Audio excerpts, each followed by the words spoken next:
शिव महापुराण की कथा कहती है और गणेश चरित्र अपन श्रवण कर रहे हैं। और कल से चतुर्थी लग रही है। जिसके घर में संपदा की कमी पड़ती हो, बीमारियां ज्यादा फैल रही हो, बहुत कष्ट हो महाराज, बहुत ज्यादा दुखी हो महाराज, कोई काम नहीं बन रहा, बहुत तकलीफ में हो, तो शमी पत्र, शमी की पत्ती, जहां गणेश जी का स्थान है वहां पर 5 शमी पत्र 5 समर्पित करें और शंकर जी के ऊपर 3 शमी पत्र समर्पित करें। बहुत ध्यान देना, 5 शमी पत्र जहां गणेश जी का स्थान है शिवलिंग में वहां समर्पित करें, 3 शमी पत्र शिवलिंग के ऊपर समर्पित करें। 1 शमी पत्र शंकर जी की चौखट पर लेफ्ट भाग में, जाते समय आपका उल्टा हाथ, जब मंदिर से निकलो तो उल्टे हाथ पर लेफ्ट भाग में शंकर जी की चौखट पर समर्पित करें 1 शमी पत्र। और महाराज घी का दिया जहां लेफ्ट भाग में आपने शमी पत्र रखा है, मंदिर में ना दिया लगाकर बाहर की ओर जहां शमी पत्र रखा है उसके ठीक साइड में एक घी का दिया लगा दीजिए।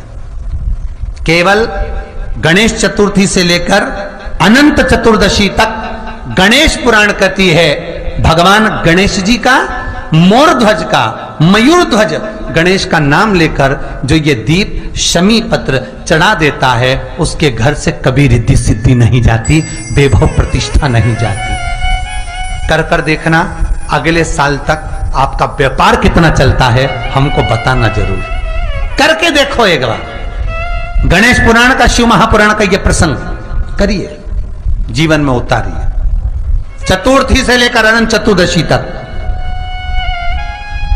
गणेश जी का मूल स्थान, आपको गणेश जी की मूर्ति पर चढ़ाने का नहीं बोल रहा है। क्यों नहीं बोल रहा है? क्योंकि गणेश जी की आप प्रतिष्ठा करोगे तो वो टेम्परेरी है, 10 दिन के लिए कर दिया फिर वापस विसर्जन कर दिया। पर जहां शंकर मंदिर में बैठ गए, शिवलिंग स्थापित हो गया, वहां ना जाने कितने समय से शंकर की आराधना हो रही है, वहां गणेश जी सदा विराजमान है, सदा आराधना।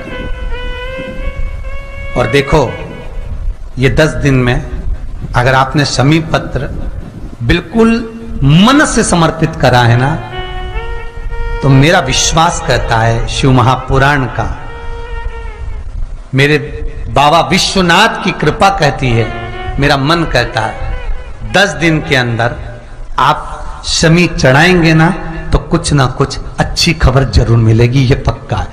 पर हमें बताना जरूर, व्हाट्सएप पर हो, मैसेज जरूर करना कि क्या फायदा हुआ आपको 10 दिन के अंदर, बोलना जरूर, कर कर देखिए। शिव स्मरण, भगवान गणेश शिवराज का जो व्रत करने वाली होती हैं, जो चतुर्थी का पूजन करने वाली होती हैं, उनके भीतर का एक भाव होता है कि जैसे ही शाम का समय आए चंद्रदेव का पूजन करें, चंद्र जब प्रकट हो जाए, कलश भर लिया, उसके नीचे आखा दाना रख दिया, चावल गेहूं जो भी आप रखते हो पूजन के लिए, ऊपर पात्र आदि रख दिया जलाशय, फिर अपन ने घी का दिया लगाकर पूजन भी कर ली। तो जो चतुर्थी का पूजन करने वाली होती हैं, जो चतुर्थी का नियम व्रत धारण करने वाली होती हैं, बड़ी बड़ी चतुर्थियां करती हैं या उसका नियम धारण करती हैं, तो चतुर्थी का जो पूजन करती है वो किस चीज के लिए होता है? केवल संतान, पुत्र, परिवार, हमारा कुटुंब, हम जिस कुल में हैं, हमारा कुल वैभव की ओर बढ़े, संपदा की ओर बढ़े और उसकी आयु बढ़े, उसकी आयु बढ़े, वैभव बढ़े। बहुत ध्यान दीजिएगा महाराज, चतुर्थी की पूजन में जो आप आखा दाना रखते हो, गेहूं वगैरह कुछ भी जो रखते हो, उसकी बड़ी महत्वता होती है महाराज। यहां तक कहा गया है, चतुर्थी की कथा तो आप लोग पढ़ते होंगे, जो लोग पढ़ते हैं उनको मालूम होगा, चतुर्थी की कथा में लिखा है,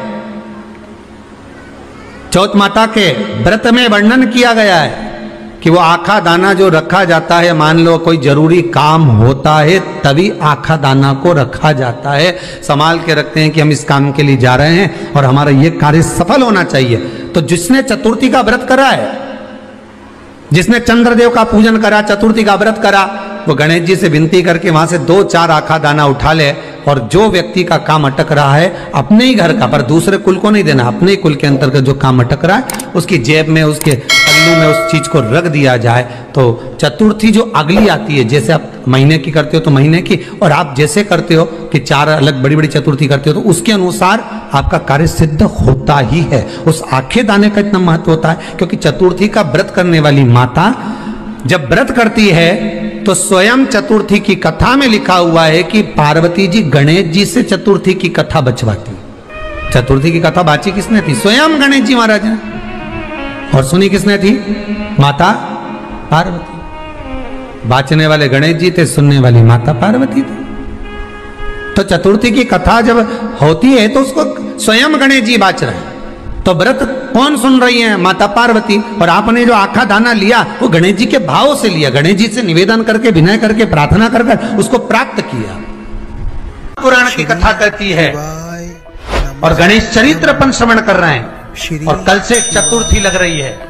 जिसके घर में संपदा की कमी पड़ती हो, बीमारियां ज्यादा फैल रही हो, बहुत कष्ट हो महाराज, बहुत ज्यादा दुखी हो महाराज, कोई काम नहीं बन रहा, बहुत तकलीफ में हो, तो शमी पत्र, शमी की पत्ती, जहां गणेश जी का स्थान है वहां पर 5 शमी पत्र 5 समर्पित करें, और शंकर जी के ऊपर 3 शमी पत्र समर्पित करें। बहुत ध्यान देना, 5 शमी पत्र जहां गणेश जी का स्थान है शिवलिंग में वहां समर्पित करें, 3 शमी पत्र शिवलिंग के ऊपर समर्पित करें।